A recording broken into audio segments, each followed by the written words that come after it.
ಮಲೆಮಾದೇಶ್ವರ ಶಂಕರನ ರೂಪ ಕೈಯಲ್ಲಿ. ಜನತಾ ತೀರ್ಪು ವಿಶೇಷ ವರದಿ, ಕಬಿನಿ ಹಿನ್ನೀರಿನ ಕಣ್ಣೀರಿನ ಕಥೆ ಮತ್ತು ಮಾದಪ್ಪನ ಪವಿತ್ರ ಇತಿಹಾಸ. ಭಕ್ತರ ಮೊರೆತಾಗ ಭ್ರಷ್ಟರ ಆಟಕ್ಕೆ. ಇದು ಪ್ರಕೃತಿಯ ವಿಸ್ಮಯ. ಮಳೆ ಬಂದು ನೀರು ತುಂಬಿಕೊಳ್ಳುವ ಮುನ್ನ ನೀವು ಕುಟುಂಬ ಸಮೇತರಾಗಿ ನೋಡಲೇಬೇಕಾದ ಭೂಲೋಕದ ಸ್ವರ್ಗ. ಹೌದು, ಇದು ಕಬಿನಿ ಹಿನ್ನೀರಿನ ಮತ್ತೊಂದು ಅದ್ಭುತ ಪ್ರಪಂಚ.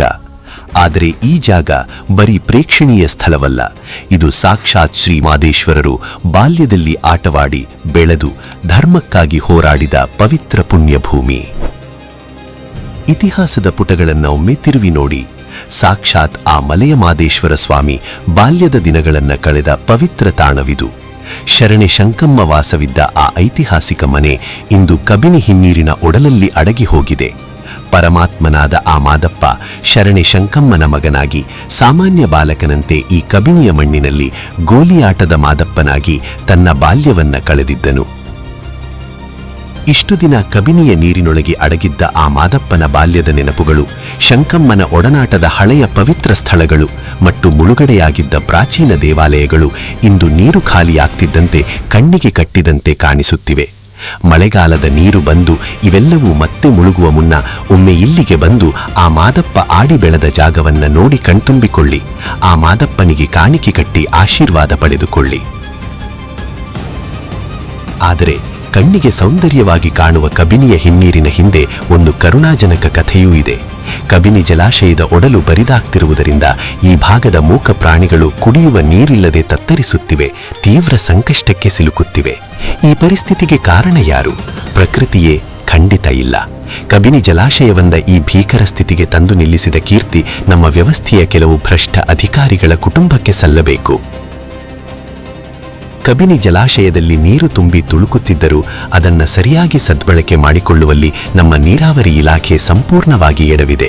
ನಮ್ಮ ಅನ್ನದಾತ ರೈತರು ಎರಡನೇ ಬೆಳೆ ಬೆಳೆಯಲು ನೀರು ಕೇಳಿದರೆ ನೀರಿಲ್ಲ ಎಂದು ಕೈಚೆಲ್ಲುವ ಇದೇ ಅಧಿಕಾರಿಗಳು ಯಾವುದೋ ಖಾಸಗಿ ಕಂಪನಿಗೆ ವರ್ಷಪೂರ್ತಿ ನೀರನ್ನ ಗುಟ್ಟಾಗಿ ಹರಿಸುತ್ತಿದ್ದಾರೆ. ಹಗಲಿರುಳು ಕಷ್ಟಪಟ್ಟು ದುಡಿಯುವ ರೈತನಿಗೆ ಇಲ್ಲಿ ನೀರಿಲ್ಲ, ಆದರೆ ಪ್ರಭಾವಿಗಳಿಗೆ ಮಾತ್ರ ಕಬಿನಿಯ ನೀರು ನಿರಂತರ.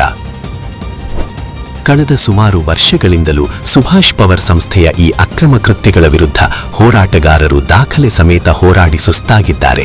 ಆದರೆ ಈ ಕಳ್ಳ ಅಧಿಕಾರಿಗಳು ಹೋರಾಟಗಾರರಿಗೆ ಸರಿಯಾದ ದಾಖಲೆಗಳನ್ನು ನೀಡದೆ ಸತಾಯಿಸುತ್ತಿದ್ದಾರೆ. ಅಷ್ಟೇ ಅಲ್ಲ, ಪ್ರಭಾವಿ ವ್ಯಕ್ತಿಗಳು ಮತ್ತು ರಾಜಕಾರಣಿಗಳು ತಮ್ಮ ಅಧಿಕಾರ ಬಳಸಿ ಈ ಇಡೀ ಹಗರಣವನ್ನ ಮುಚ್ಚಿ ಹಾಕುತ್ತಿದ್ದಾರೆ. ರೈತರ ಕಣ್ಣೀರು ಮತ್ತು ಮೂಕ ಪ್ರಾಣಿಗಳ ಶಾಪ ಸುಮ್ಮನೆ ಹೋಗುವುದಿಲ್ಲ. ಇಷ್ಟೆಲ್ಲ ಅನ್ಯಾಯವಾಗ್ತಿದ್ದರೂ ಈ ಭ್ರಷ್ಟ ಅಧಿಕಾರಿಗಳ ಕುಟುಂಬಗಳು ಇನ್ನೂ ನೆಮ್ಮದಿಯಾಗಿರಲು ಕಾರಣ ನಮ್ಮ ಜನಸಾಮಾನ್ಯರು ಇವರನ್ನ ತಕ್ಕ ಮಟ್ಟಿಗೆ ಪ್ರಶ್ನೆ ಮಾಡದೇ ಇರುವುದೇ ಆಗಿದೆ.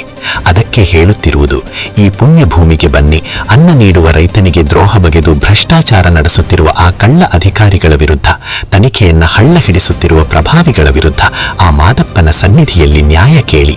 ಆ ಅಧಿಕಾರಿಗಳ ಕುಟುಂಬ ಸರ್ವನಾಶವಾಗಲಿ, ಆ ಮಲೆಯ ಮಾದೇಶ್ವರನೇ ಇವರಿಗೆ ತಕ್ಕ ಶಿಕ್ಷೆ ಕೊಡಲಿ ಎಂದು ಆ ಜಾಗಕ್ಕೆ ಬಂದು ಬೇಡಿಕೊಳ್ಳಿ.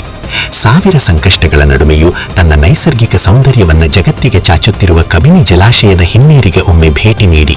ಇಲ್ಲಿನ ಇತಿಹಾಸವನ್ನ ಕಣ್ತುಂಬಿಕೊಳ್ಳಿ, ಇಲ್ಲಿನ ಸತ್ಯವನ್ನ ಅರಿತುಕೊಳ್ಳಿ. ಇದು ಭ್ರಷ್ಟ ವ್ಯವಸ್ಥೆಯ ವಿರುದ್ಧ ಧ್ವನಿ ಎತ್ತುವ ಸಮಯ. ಇದು ಜನತಾ ತೀರ್ಪು ವಿಶೇಷ ವರದಿ. ಕಬಿನಿ ಮಡಿಲಲಿ ಮಾದಪ್ಪನ ಜಾಡು, ಕಂಬಗಳು ನೀರಲ್ಲಿ, ಕೇಳು ಮಲೆ ಮಾದೇಶ್ವರ ಈ ಭ್ರಷ್ಟರ ಆಟ.